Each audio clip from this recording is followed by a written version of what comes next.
Good morning, walkers. And as you can tell, today we are at Old Faithful Geyser Basin in Yellowstone National Park. Today I'm going to take you around behind Old Faithful. We've actually just missed the eruption, but there are literally thousands of videos of Old Faithful erupting out on YouTube, so I figure that's not much of a miss this morning. I'm going to take you on a little walk around behind to see some of the other geysers in this basin. Few, I guess, housekeeping tips or tricks or, I don't know, info, I guess. It is late August and it is 9 a.m., 51 degrees Fahrenheit and 11 degrees Celsius. I think that's the translation there. And give us a like, thumbs up, and all that stuff. Leave us a comment, that's fun. And back to this. We're on the boardwalk here. Earlier there were several hundred people out. It's still a little early for Yellowstone, 9 a.m.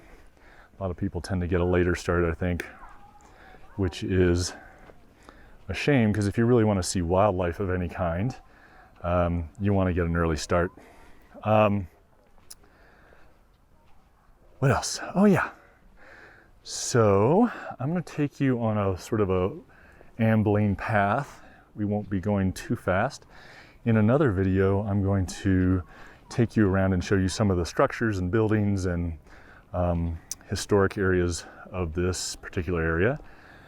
There is a lot of smoke in the air, as you might see.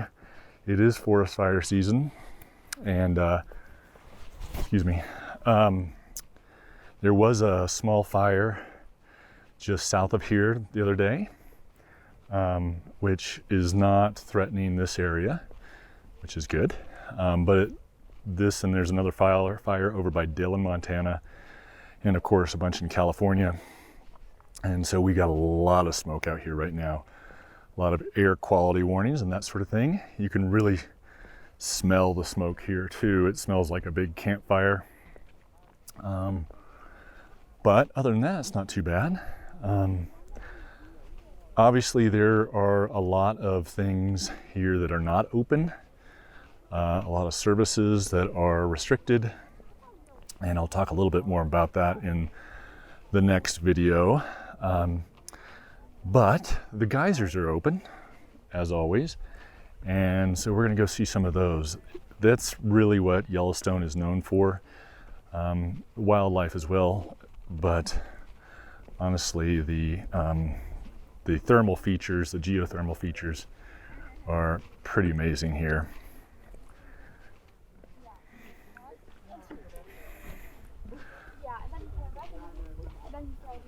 There's a lot of folks out here enjoying the nature, and it's not always possible to maintain social distance on these boardwalks.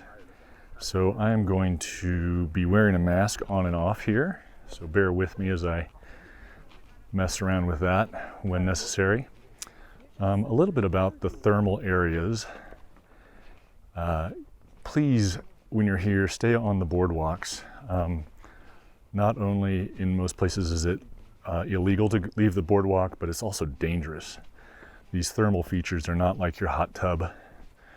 They're more like a steam engine, and you wouldn't, or a steam furnace, you wouldn't want to step in that, and you wouldn't want to fall through the crust in these areas, and nor would you want to damage the thermal features. Feel like that's a pretty selfish thing that a few people have done over the years.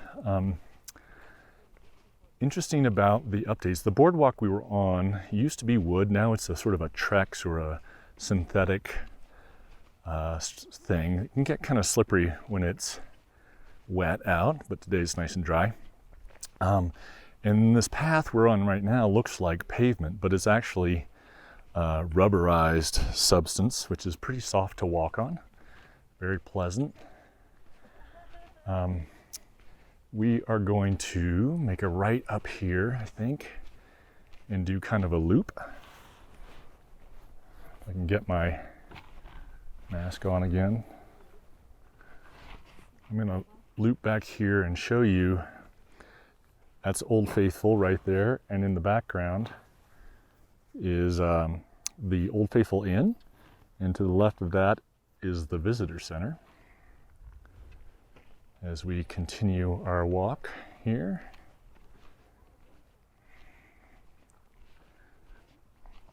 I've been getting a lot of, or a few comments about whether to keep the camera pointed forward or to look off to the side and show things. There seems to be a lot of people that like it one way and a lot of people like the other. And since I think I enjoy showing off some of these things, I'm going to try to slowly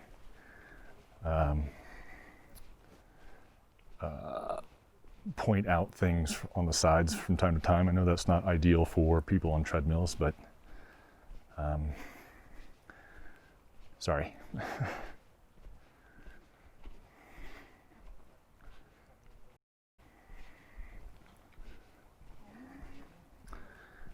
Not sure which creek this is, what the name of it is as we're coming up here. See if I can look that up.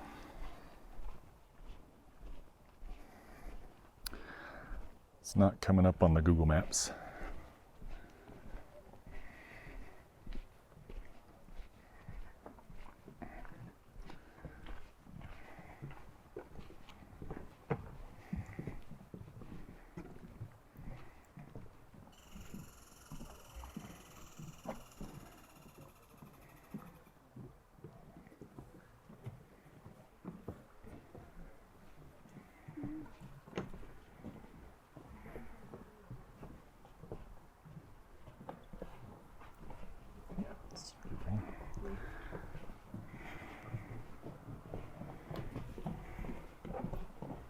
It's always a bit interesting, these places, to dance around, trying to avoid getting in someone's photo.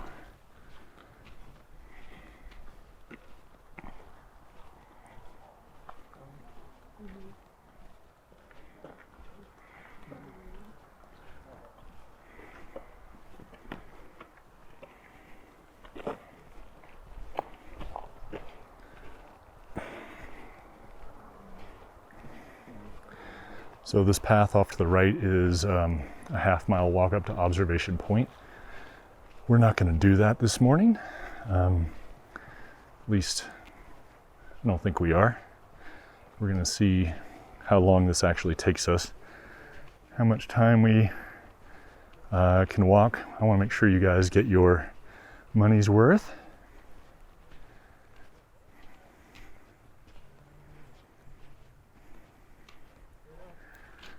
If you're visiting Yellowstone, you might want to check out travelingmail.com, my wife's blog, or YellowstoneTrips.com, another one of her blogs, where she focuses on Yellowstone and Glacier and Grand Teton.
I believe this is Dome Geyser off to the right here.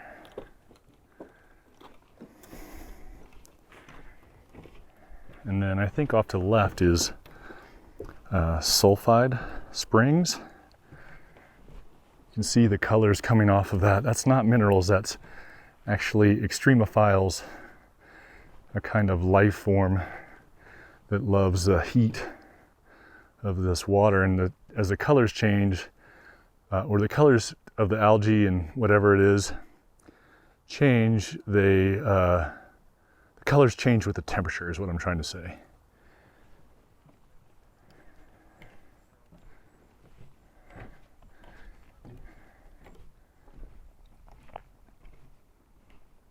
I hope my mic is picking up the burbling. It'll get louder here as we go forward along the boardwalk. If I'm breathing hard, it's because we're at an altitude of about 7,300 feet, which is what, that's 2,200, 2,300 meters. Not super high, but higher, 3,000 feet higher than where I live. You can see Yellowstone in the background there.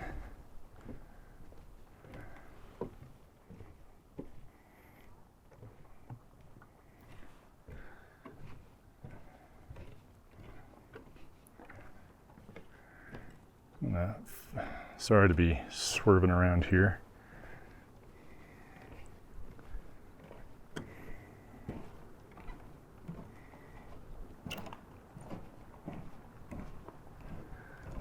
This is Giantess Geyser, I guess.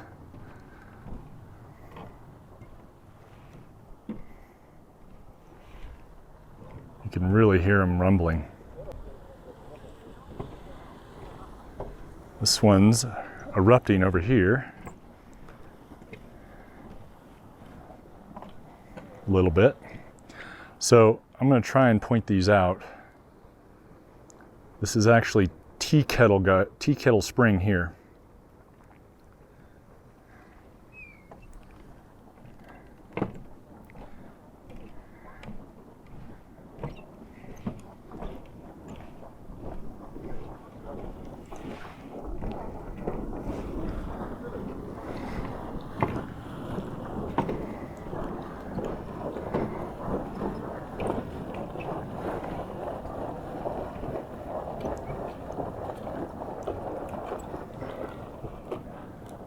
You can see a lot more of the colors and the structures as the minerals that are pushed up are deposited and leaving these various channels and shelves. You can actually come into this area and stay in the winter, and it is absolutely stunning.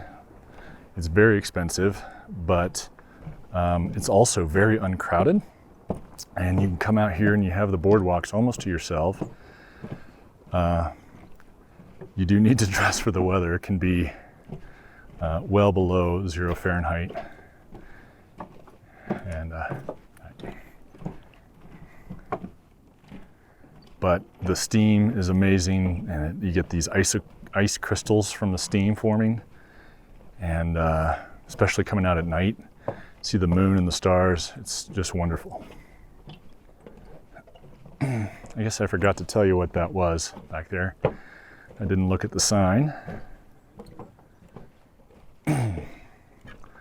This is Doublet Pool here.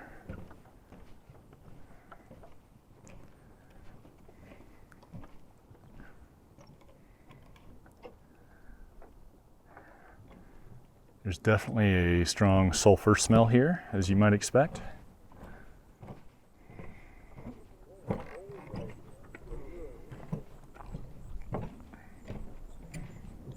You can see these hot pots. That's, I think, what would be considered a hot pot there. That little puddle boiling.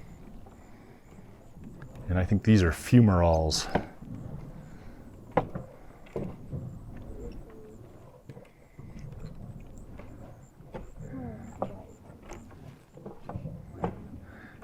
This is Aurum Geyser, I guess.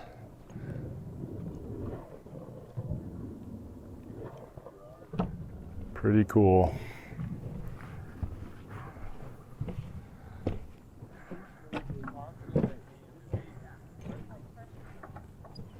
This is Beach Spring here. Again, you can see the inn in the background.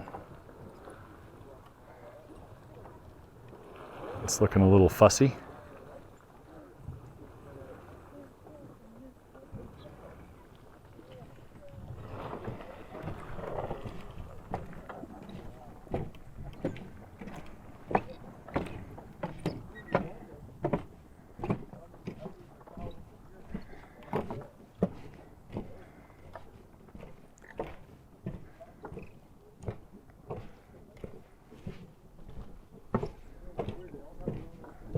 So we're back on the wooden boardwalks. They have to move these things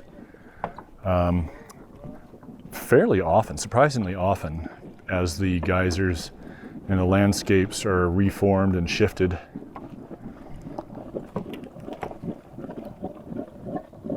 You see it boiling and bubbling.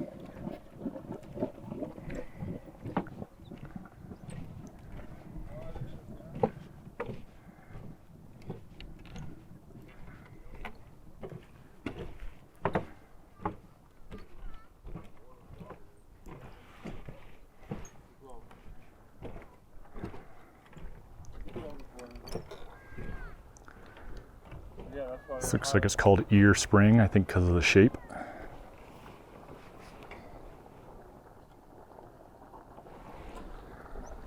You can see the vibrant orange color there.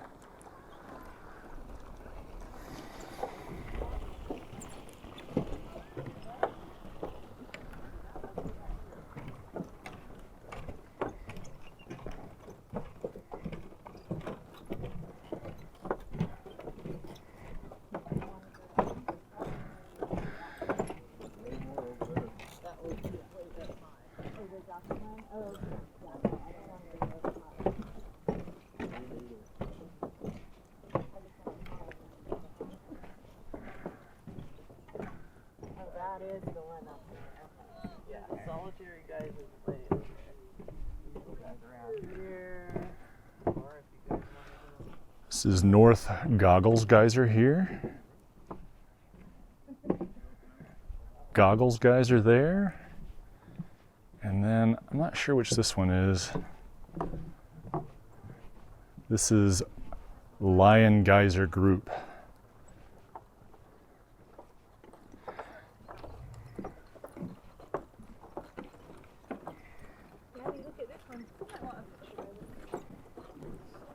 Gabby, where are you moving? There.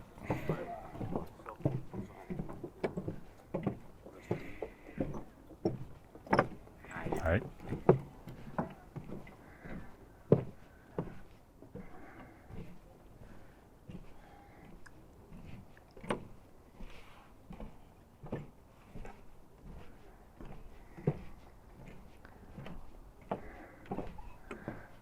This is Heart Spring. Some beautiful blue in there. You can see, I'll try and get up there high, how deep they are. And while it looks like it'd be a fun place to soak, you would probably die. It's that hot.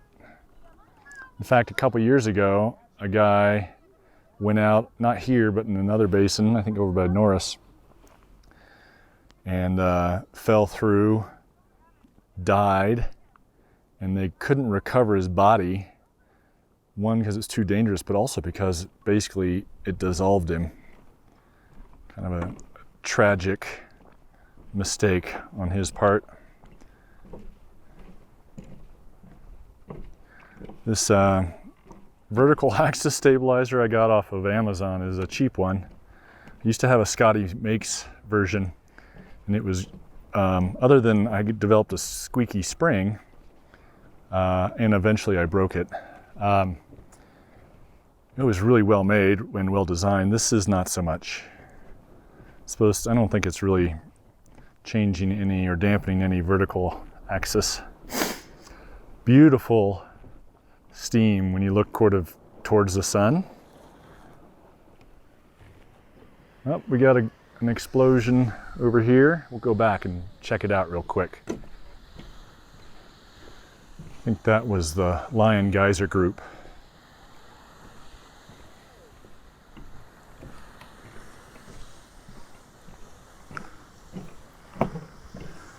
Sorry to change directions on you.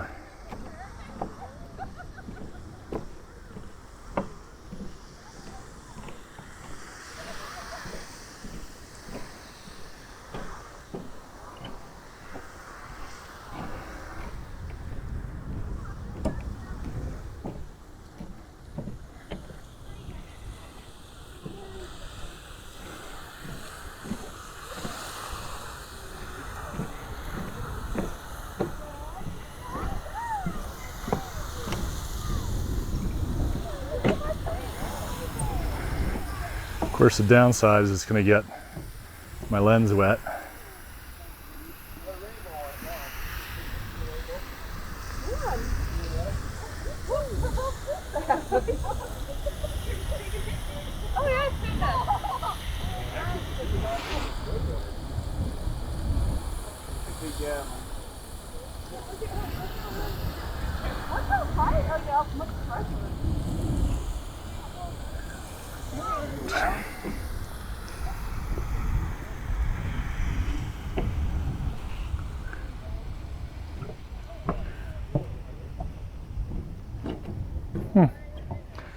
Well, not too bad.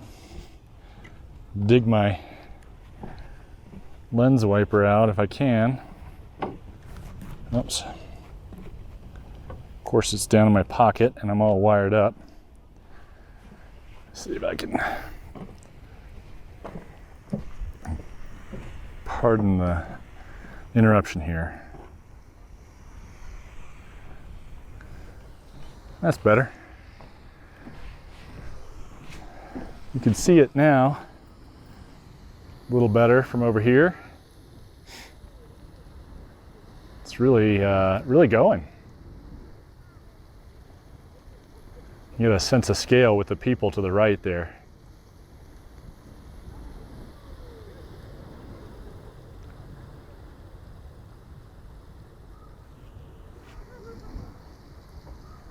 All right. Way over there is Lone Geyser.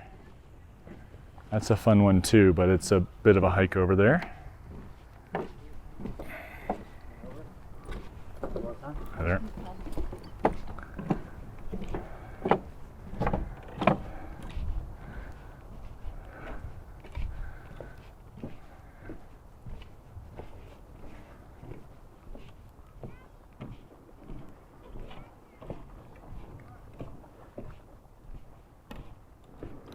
Yes, this is actually, this creek that I said was a creek is actually the Firehole River. And that goes quite a ways down. And the road follows it for a while. There's a lot of construction going on right now. The road south of Old Faithful is closed for construction. I'm going to take you and look down here. This little guy.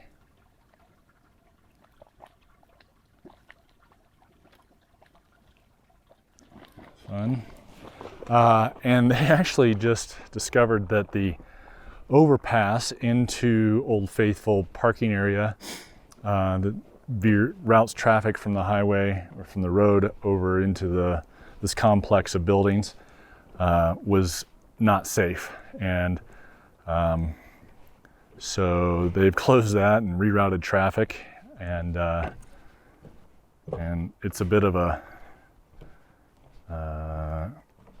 maze to get in here, but once you do, it's great.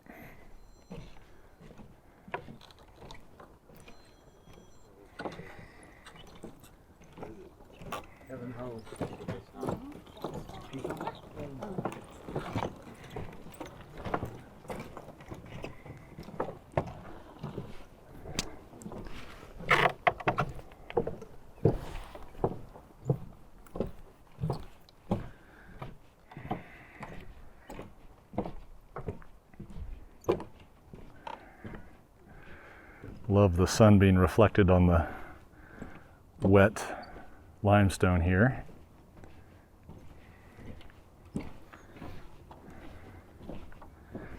This is a famous geyser called Beehive Geyser.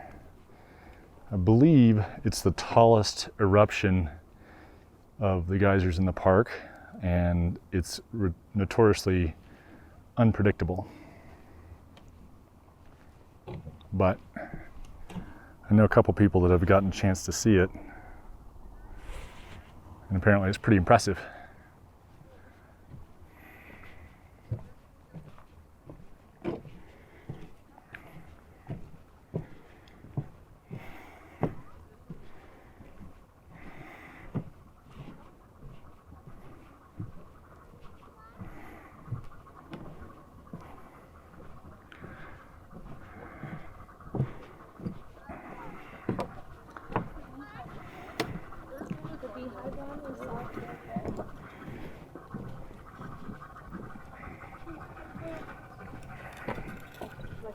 Generator's just going. This is Plume Geyser to our left. You can hear that engine sound. Kind of neat.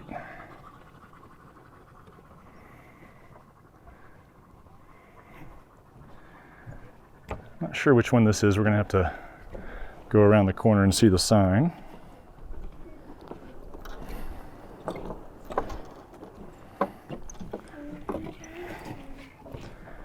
I think it might be called Improbable Geyser. Look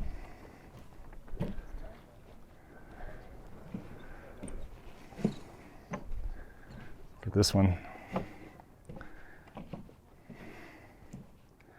The little bulges that almost look like stromatolites. This is the one that says if you walk by it and it's empty, wait a few minutes and it'll go up. I guess that one was called Anemone Geyser. I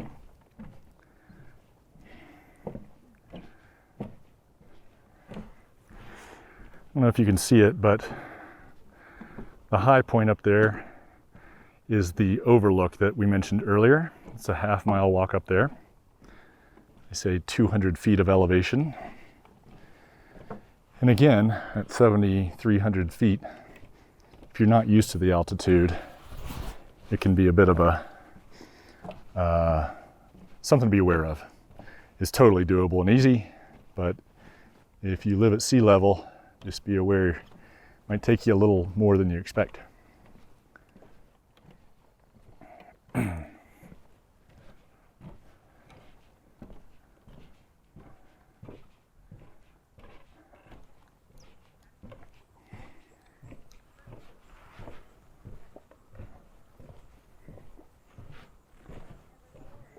This is Sulphide Spring here. Trying to put my mask on. Won't go around my ear. Oh well.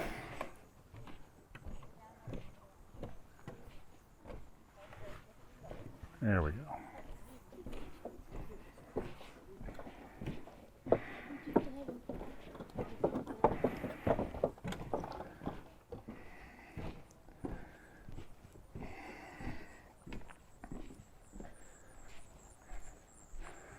So you can see that vibrant orange color again between us and the inn.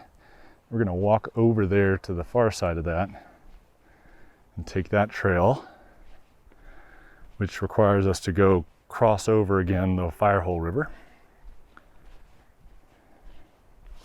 See these beautiful purple flowers too. Sorry if I'm swerving this around too quickly.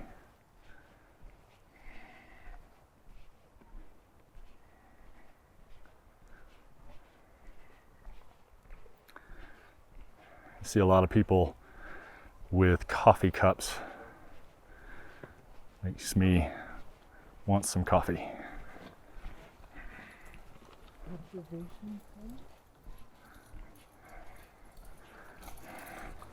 Hi there.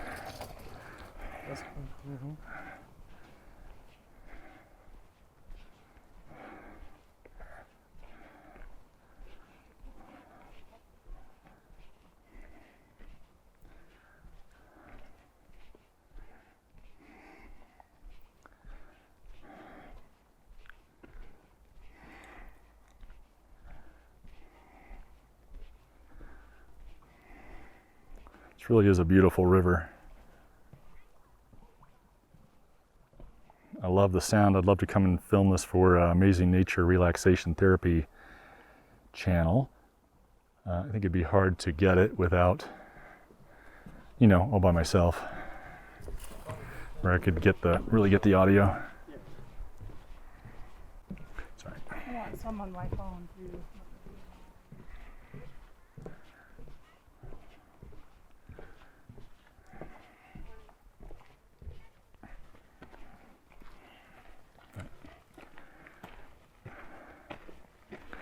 So as I said, we're going to go up here and make a right and go around the backside of Old Faithful and see a couple more thermal features. The forest here is predominantly, almost exclusively, I see a spruce as I say that, but lodgepole pine, Pinus contortus.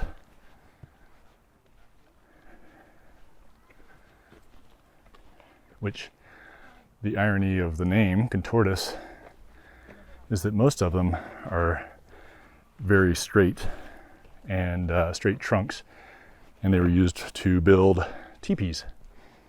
I think that's why they're called lodgepole. Correct me in the comments below if I'm wrong.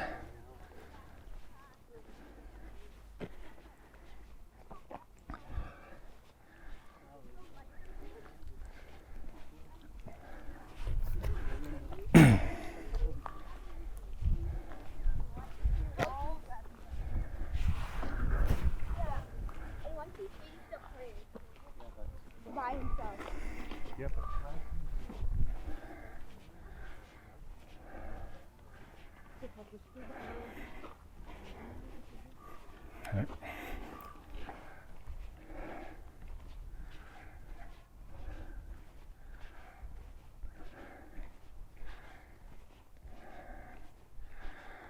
Up ahead, you can't see it, but there's a little mountain bluebird just landed in a tree. Vibrant azure color, blue color.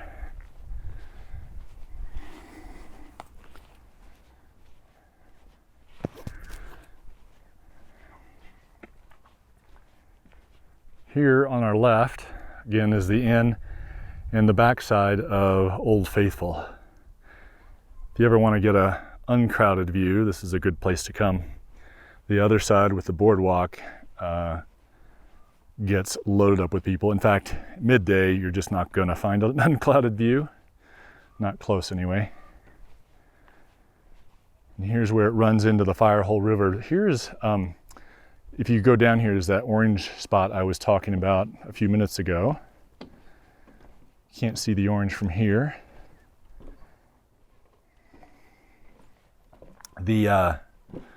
In the winter, another cool thing is that the bison and elk and other wildlife will come in here and hang by some of the thermal features as a natural heater. You know, 20 below, they're built for that kind of weather, but at the same time, why wouldn't you sit by a hot spring? And of course, they're allowed to go wherever they want.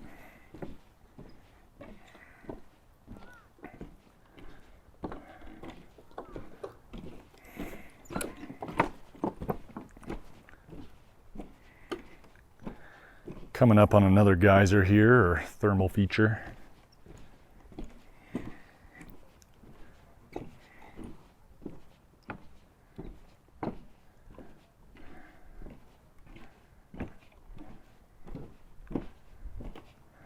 This is Blue Star Spring. Look at that beautiful color of blue.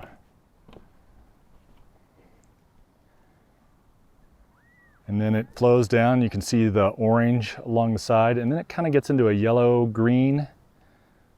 And then it looks like more orange down there. Look at that stripe across the way, across the river there. We'll see it a little more closely in a minute here.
You can see some little stalactites forming across the way as it gets near the water. Very cool.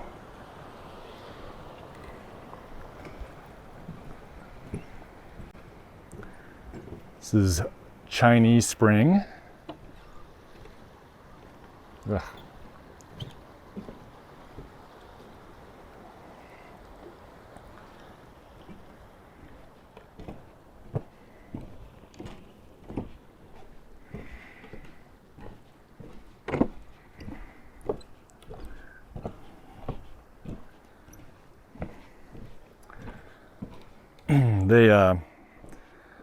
I was thinking there's a lot of nails sticking up on this boardwalk, and it makes me think about the backlog of maintenance in our national park system here in the US. They actually just passed it's the Great American Outdoors Act, which provides several billions of dollars in funding to help remedy that. But I think it's $3.5 billion, and there's a $20 billion backlog. I don't know how much of that is road work. That stuff adds up pretty quickly. But, you know, the value we get from our national park system is just amazing. It can't be beat. We get an annual pass every year because we go to a lot of national parks, and we're right outside of Yellowstone. Well, about an hour north of Yellowstone. And it pays for itself easily every year. And then when we go to other places, we can, of course, go right into the parks to show our ID with the pass, and in we go. No muss, no fuss. It's a great investment, and getting outside, the chance to get outside and see these places, it's essential, I feel, to my mental health and to living a full life. So I just want to add that in. I'm trying to make these videos a little bit more than just walking around, and to do a little social good in addition to helping people get some exercise, promote some good in the world.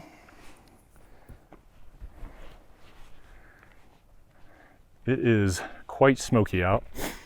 So the path where you see some bicyclers up there, that leads over to, I believe, Lone Geyser, but it continues on over to the road at another geyser basin. Can't remember what that one's called. But when we came in the winter, I don't know, 5 or 6 years ago, I skied over there, and it was a fantastic hour or two round trip. Stopped several times to do some filming and taking pictures. But you can also ride your bike on it.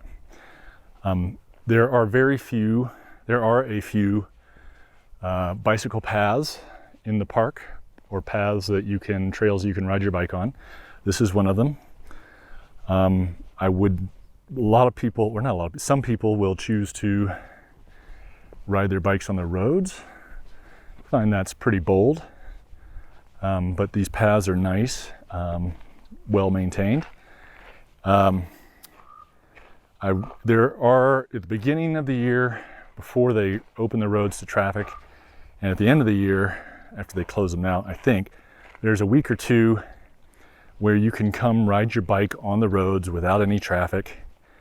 Now, I don't know how far you can really go unsupported on a bike through the park, but you can definitely get into certain areas, and it's well worth your time if you can do it.